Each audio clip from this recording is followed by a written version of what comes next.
There is nothing quite like gliding only a couple hundred feet above towering trees and jagged rocks, then climbing up to zoom past hikers on a mountain peak.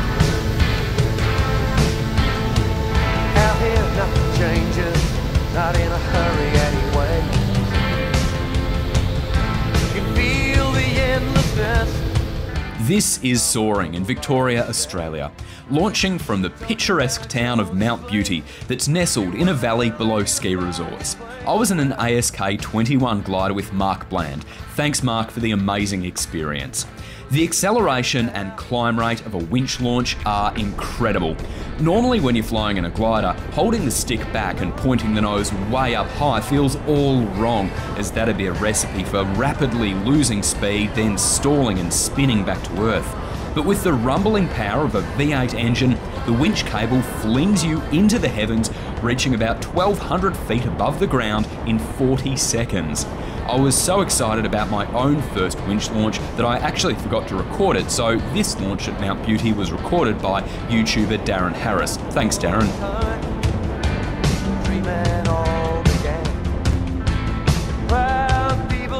Once Mark and I released from the winch, we were able to find a thermal column of rising hot air after only a few seconds. It took a bit of work to slowly climb up just above the rising hillsides.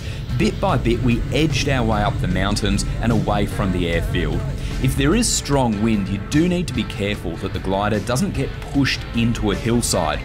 But soon we were 6,300 feet above sea level, so we soared to Mount Feathertop and then the ski resorts on Mount Hotham. I thought to myself, why spend 3.5 hours hiking up a mountain in the summer heat when you could sit back and catch some atmospheric lift up there in a glider? There we go. It is a great feeling to wave to hikers and see their amazement as you quietly whistle past them. It is strange though to see people up close, as normally when gliding over flat land, everyone below you looks like an ant.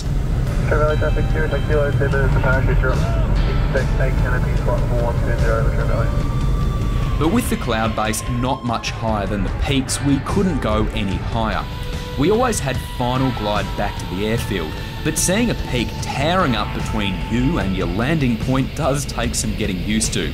While mountain flying, you also look around at other valleys in opposite directions that you could escape to and land in a paddock if you ran out of the required height to fly back to your home airfield.